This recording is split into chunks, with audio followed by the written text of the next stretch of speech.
Zdaj pa bi kar šli na prvi razpis, torej na peer review. Torej peer review poznamo iz akademskega sveta kot strokovni, medsebojni strokovni pregled znanstvenih ali pa strokovnih člankov.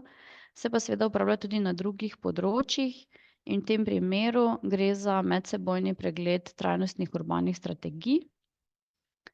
Kako to poteka? Seveda z neko izmenjavo in sodelovanjem med različnimi mesti iz Evrope. Torej, če bi vas zanimalo sodelovati v tej aktivnosti, lahko izbirate med dvema vlogama.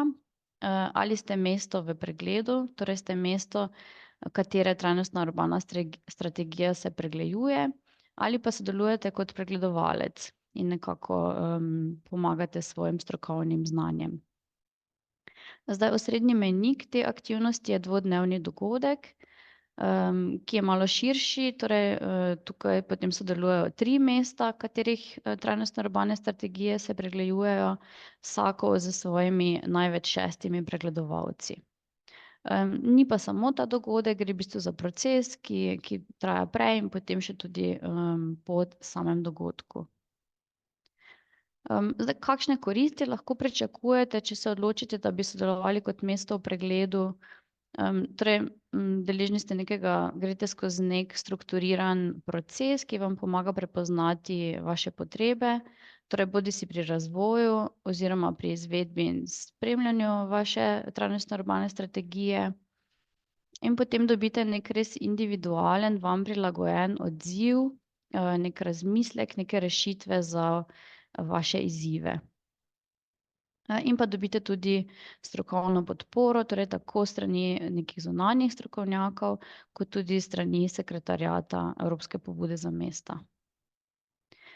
Če pa sodelujete kot pregledovalec, pa seveda, čeprav ste vi nekako tista, sodelujete kot svetovalec, se seveda tudi vi učite. Torej od tega mesta, ki je v pregledu, pa seveda tudi od drugih pregledovalcev, spoznate ogromno različnih praks in pristopov iz vse Evrope in pa dobite priložnost za neki kritični razmislek, za neko refleksijo o svoji trajnostni urbani strategiji, o svojih uspehih in pa tudi o izzivih. Tukaj nekako v 5 korakih predstavljeno, kako ta aktivnost poteka. Torej v prvem koraku, v bistvu v prijavi vi nekako navedete 3 glavne izzive, ki bi želeli izpostaviti v tem pregledu, in potem v tem prvem koraku se ti preoblikujejo v 3 osrednja vprašanja.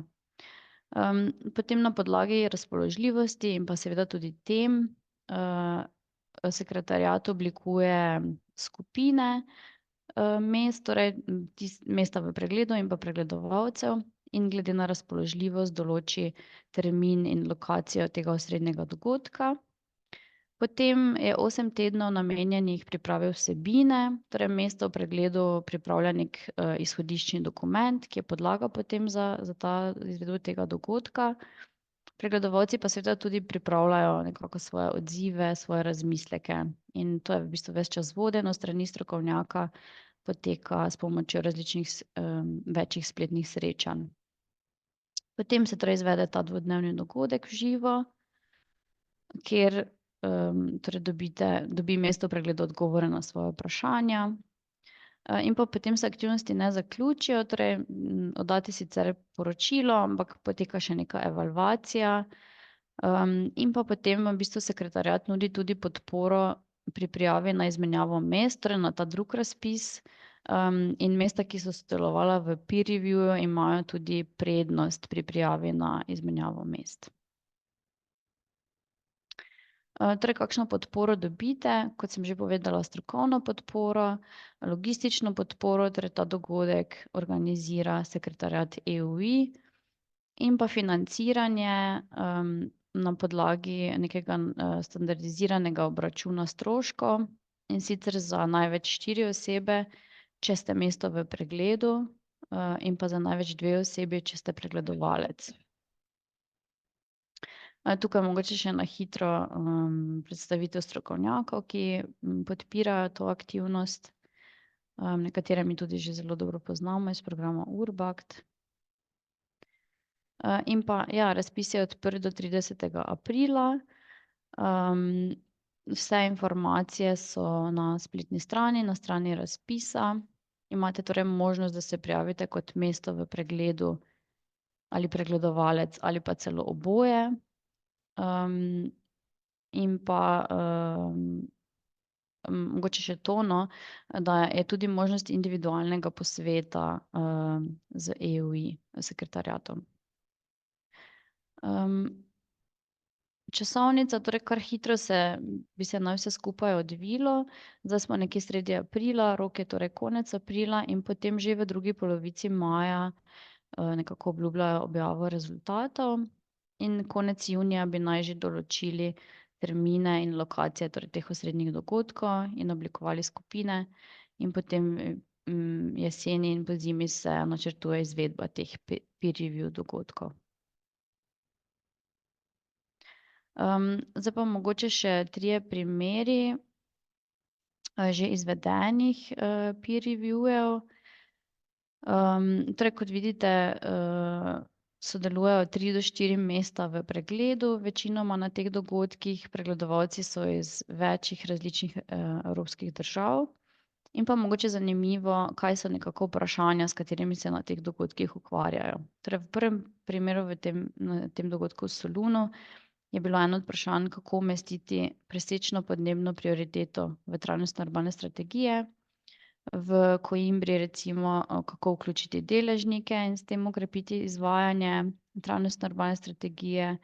V Kališu pa, kako spodbuditi lokalne uprave k oblikovanju in vodenju več občinskih projektov, torej neko sodelovanje med več občinami.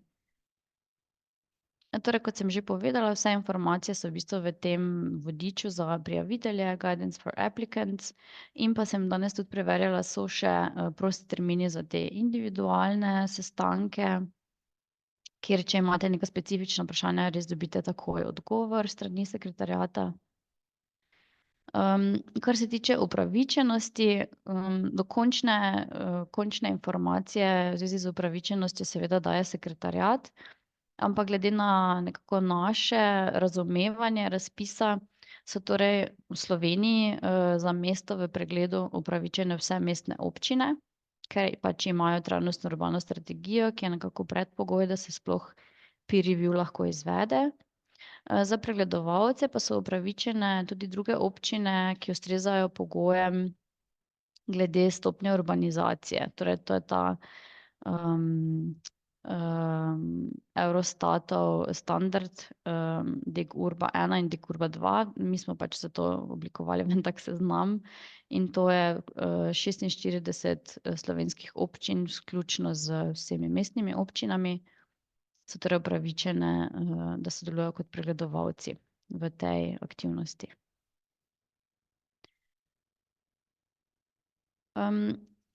Torej, potem pa se v bistvu odločite, katera vloga vas zanima, torej bodisi, da ste mesto v pregledu ali pregledovalec.